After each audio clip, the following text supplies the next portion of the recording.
Assalamualaikum warahmatullahi wabarakatuh. Halo semua, perkenalkan saya Kristina Ifat Adenia dari kelas 91.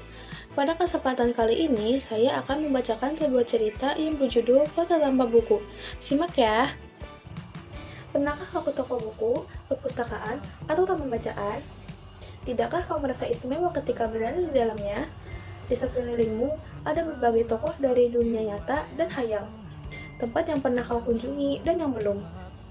Informasi dan cerita dari masa lalu, masa kini, dan masa depan. Semua berpadu, semua berada dalam genggamanmu. Saat berada di antara buku, tidakkah kamu merasa menjadi raja dan ratu? Ruang dan waktu seolah menyatu tanpa batas. Kau bisa terbang melintas sekat negara dan melewati berbagai zaman. Kau bisa menyelam ke dalam samudra, melayang di angkasa, bercanda dengan aneka satwa, dan berkelana di tengah padatnya kota, juga di rimba raya. Kau tahu, buku adalah jendela dunia, kunci pengetahuan, dan pintu wawasan. Muhammad Hatta sang proklamator berkata, "Aku rela di penjara, asalkan bersama buku, karena dengan buku, aku bebas." Melalui buku, manusia terbebas dari ketidaktahuan. Tempat-tempat yang dipenuhi buku adalah harapan berkembangnya pengetahuan dan wawasan. Apa jadinya jika kota tanpa buku? Pantaskah dia disebut kota? Di kota itu, mungkin kabar datang dari sumber lain, dari koran, televisi, atau internet.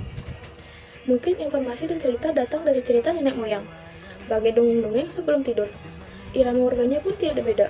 Bangun pagi, bertebaran di muka bumi untuk berbagai keperluan, untuk kembali pulang siang atau sore harinya. Setelah itu, mereka berangkat tidur dan memulainya lagi hari berikutnya. Semua serupa. Di kota itu, mungkin ada bangunan bernama perpustakaan. Di dalamnya, buku-buku berderet dalam rak yang tak terjamah. Tiada tangan meraih dan membuka halaman demi halaman dengan sukacita. Mungkin juga ada tumpukan buku di sudut-sudut sekolah yang sepi dan berdebu. Jarang dikunjungi dan jarang dibaca. Buku-buku di sana teronggok tanpa nyawa. Bagaimana dengan kotamu? Mungkin kau tinggal di tengah kota yang megah, atau di gang sempit, di desa terpencil, di sisi pesisir, atau di kaki gunung. Adakah perpustakaan, taman bacaan, atau toko buku di dekat rumahmu? Jika ada, apakah tempat itu menjadi wadah berkumpulnya anak-anak dan warga? Menjadi pusat berkembangnya wawasan dan pengetahuan? Atau hanya menjadi pajangan? Maukah kau menjadi orang yang menghidupkannya? Kau bisa mengunjunginya dan mengajak teman-teman membaca dan berbagi cerita di sana. Jadikan tempat itu sumber kegembiraan dan pengetahuan. Jika tempat itu belum ada, maukah kau menjadi orang yang mulai menghadirkannya?